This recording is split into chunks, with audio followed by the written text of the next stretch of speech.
अपने बेटे ऋषु के माथे से टपकते हुए पसीने को देखकर सविता की हालत खराब हो गई। ऐसा आज पहली बार नहीं हुआ जब ऋषु नींद से घबरा कर जागा है।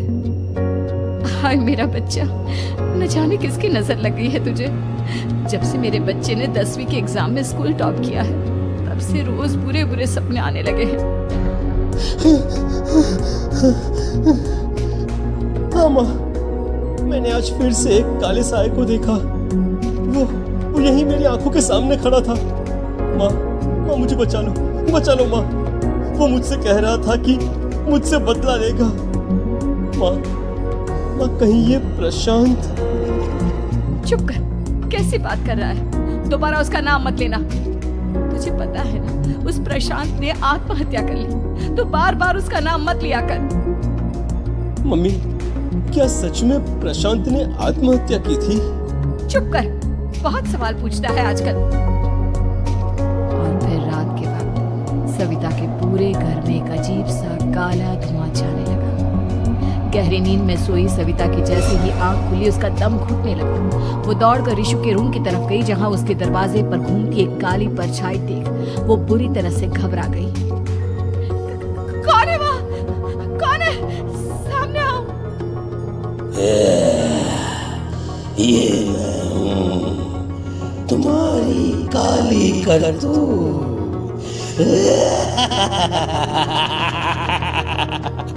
और अब मैं तुम्हारे बेटे को ले जाने आया हूँ। नहीं, मेरे बच्चे को छोड़ दो प्लीज। मेरे ऋषु को कुछ मत करना। वो परछाई ऋषु के कमरे में घुस जाती है। सविता भी उसके पीछे पीछे दौड़ कर जाती है और देखती है कि अब वो साया साफ नजर आ रहा था। वो सर से पैर तक खून में सना हुआ था और उसके शरीर के सारे अंग कटे फटे। क्या चाहिए तुम्हें? तुम जो बोलोगे मैं करूंगी, लेकिन मेरे ऋषु को छोड़ दो। उस परछाई ने ऋषु को गर्दन से पकड़कर दीवार के सहारे हवा में उछाल दिया। ऋषु जोर जोर से चिल्लाने लगा। माँ, बचाओ मुझे, बचा लो माँ। ये मुझे मार डालेगा।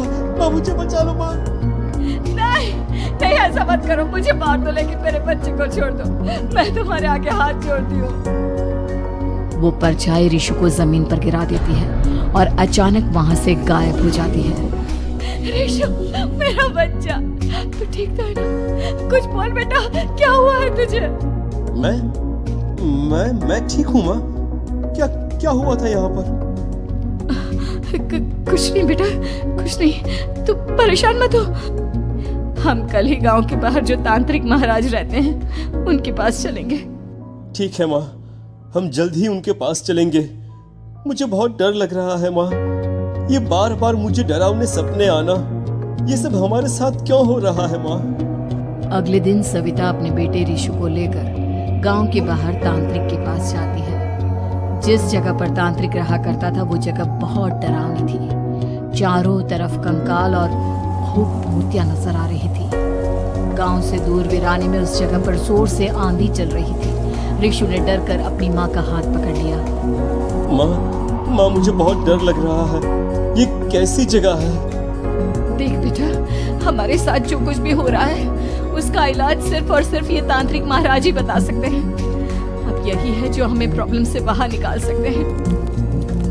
जैसे ही सविता और ऋषु तांत्रिक की झोपड़ी के अंदर पहुंचे, वहां का नजारा देखकर उनकी आंखें फटी की फटी रह गई। तांत्रिक की झोपड़ी के अंदर कई सारे लोग अपनी गर्दन घुमा घुमा कर जोर जोर से चीख रहे थे। कौन हो तुम और यहाँ क्यों आई हो? महाराज, मेरे बेटे को कुछ दिनों से एक डरावनी काली परछाई नजर आती है और कल रात उसने मेरे बेटे पर हमला भी कर दिया।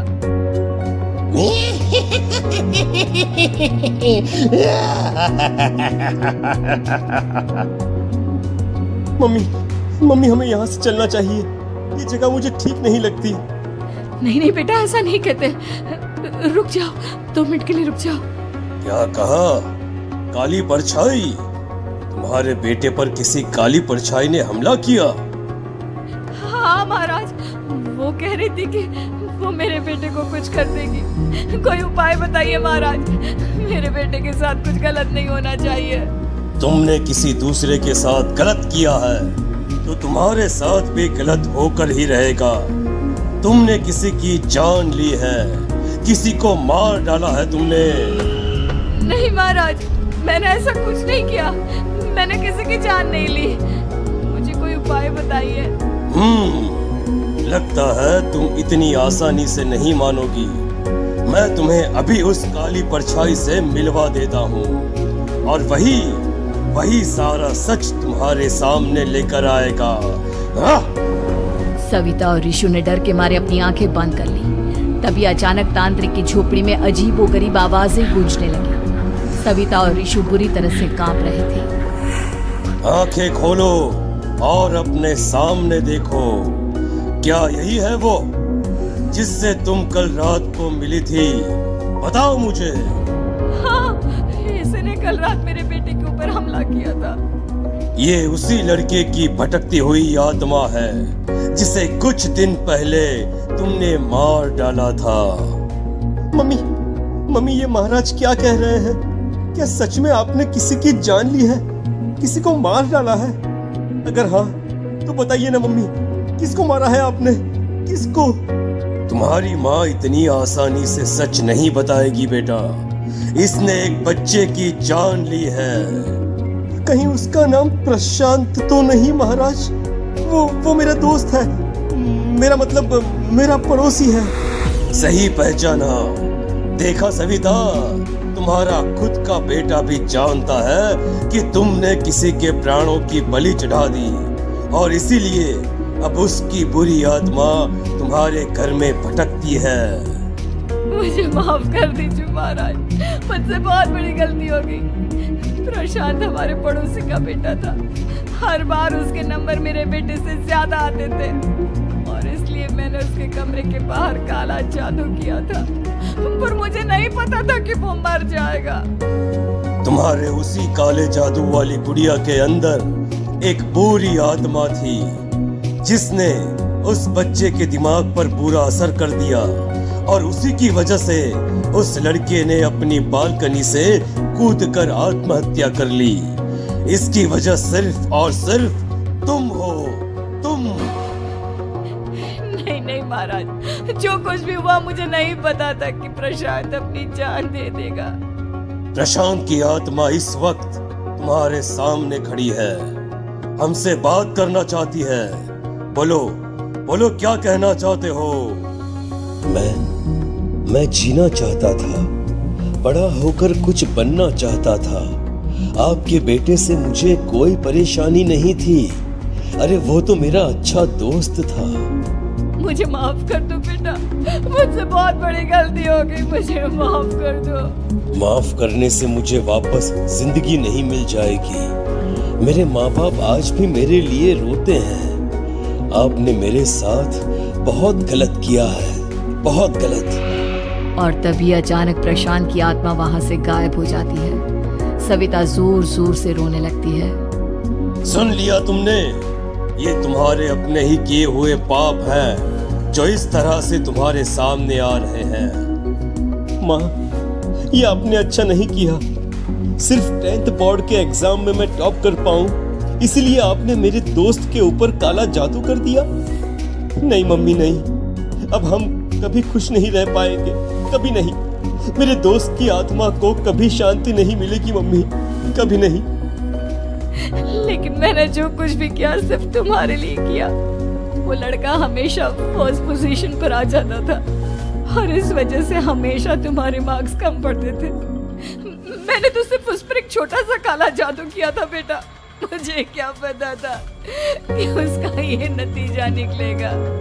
जिस गुड़िया को तुमने उस लड़के के कमरे के दरवाजे पर लगाया था, दरअसल उसके अंदर एक बुरी आत्मा का प्रवेश हो गया था, जैसा कि अक्सर काला जादू करते समय हो जाता है।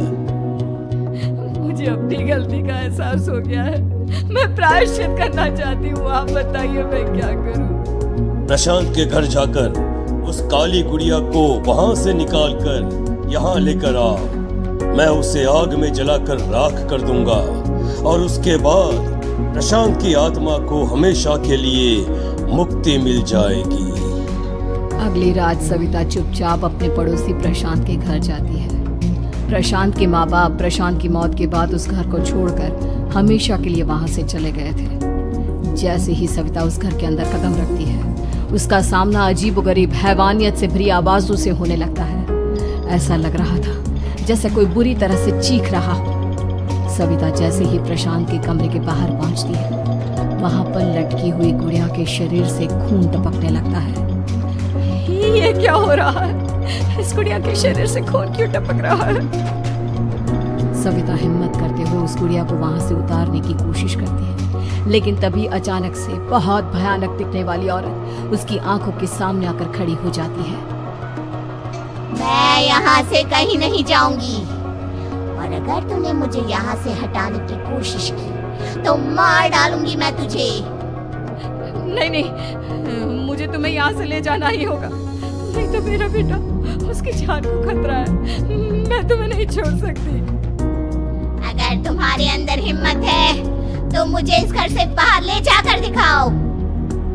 और ऐसा कहकर वो औरत सविता के ऊपर हमला कर देती है और उसे हवा में उछाल उछाल कर जमीन पर पटकती है। लेकिन तभी अचानक मौका देखकर सविता अपने हाथ में ली हुई सुई उसके हाथ में चुभो देती है। हाथ में सुई लगते ही वो औरत जमीन पर तड़पने लगती है। ये क्या किया तूने? ये क्या कर दिया? तुझे ऐसा नहीं करना चाहिए था। तांत्रिक ने मुझे कहा था कि तुझसे जीतने का सिर्फ यही एक तरीका है जिससे मैं अपने पापों का प्रायश्चित कर सकती हूँ और अपने बेटे की जान बचा सकती हूँ।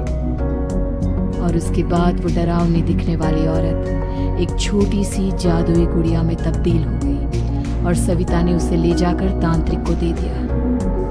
तांत्रिक ने जादुई गुड़िया को